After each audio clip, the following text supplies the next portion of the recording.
এই আপনি যেটা ধমক দিলেন ক্যামেরাম্যানরা ইয়া করে, এরাই তো আমাদের খবরটা দেশের সবার কাছে পৌঁছে দেয়।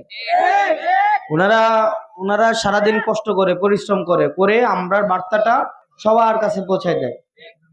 ওনারা না থাকলে আমাদের বার্তা পৌঁছে দিত? অথচ ওনাদেরও বেতন টেতন ঠিকভাবে দেয় না। দেয় আপনাদের বেতন টেতন? ওনাদের বেতন কিন্তু ঠিকভাবে দেয় না। আবার ওনারা যে নিউজটা পাঠায় ওই নিউজটারও ঠিকভাবে প্রচার করে না। পছন্দ না হইলে কাইটা সেটা। এখন তো মিডিয়া গুলা হচ্ছে দুনিয়ার সকল প্রশংসা, সকল স্তুতি, সকল বন্দনা, সকল ভালো দিক, সকল মুগ্ধতা শুধুমাত্র একজনের জন্য। যেমন আমরা আবার হাসিনার আমলে আছি, সকল প্রশংসা হাসিনার, এরকম হইতো না? আর সকল দোষ হচ্ছে বিএনপি জামাতের। দুনিয়ার যা কিছু হয়েছে সবকে বিএনপি জামাতের। রানা প্লাজা পড়ে গেছে, এটাও দোষ কার? বিএনপি জামাতের। এখন নাকি ভূমিকম্প হইলো নাকি জামাতের দোষ।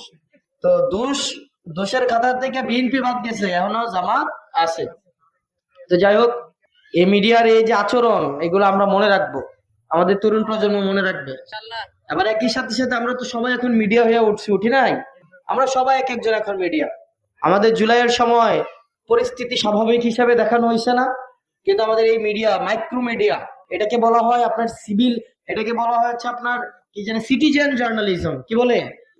Citizen journalism. অর্থাৎ নাগরিকরাই নিজেরা এখন কি হয়ে যাচ্ছে? মিডিয়া হয়ে গেছে। দেখবেন মানুষ আর মিডিয়ার খবরে বিশ্বাস করে না। এই মিডিয়ার অনাস্থা, এটা মিডিয়ার দায়ভার। এই মিডিয়ারে যে বিশ্বাস করে না মানুষ, এটা দায়ভার। যেমন বিশেষ করে সময় টেলিভিশনে কোনো খবর আইলে আরে বাদ দাও, এটা মিশা কথা কইতেছে।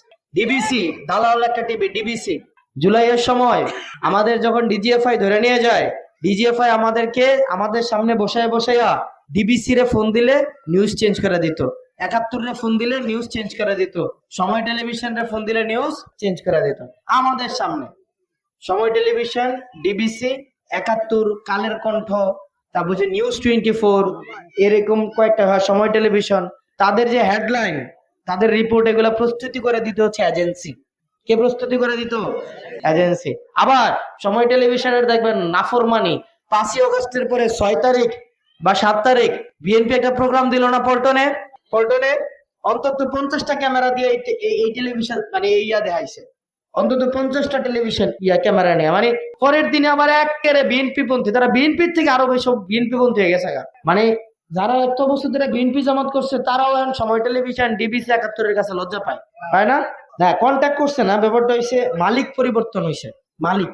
এই কারণে সাংবাদিকরা আমাদের কাছে এসে অভিযোগ করে, এই যে সাংবাদিকরা ভাই নিউজটা পাঠায় হাউসে, নিউজটা প্রচার করে না ভাই, কি বলবো, প্রেসার দেয় ভাই, না এটা বলা যাবে না, হাউস থেকে না করছে। হাউস থেকে আমাদের তৃণমূলের সাংবাদিকরা অনেক সৎ, নিরপেক্ষ, বস্তুনিষ্ঠ সংবাদ প্রচার করার চেষ্টা করে, রোদে খেটে ভয় নিয়ে তারা হচ্ছে আপনার সংবাদ প্রচার করে, কিন্তু হাউসের দালাল গুলা এগুলা প্রচার করে না। যাই হোক, এই হাউসের দালালে আমরা মনে রাখবো, কিন্তু একই সাথে সাথে আমাদের সিটিজেন জার্নালিজমের উপর আমরা নির্ভর করব। সেজন্য আপনাদের সাংবাদিকদের সাথে কথা বলার সময় আন্তরিকভাবে তাদের পেশাকে সম্মান দিয়ে কথা বলবেন।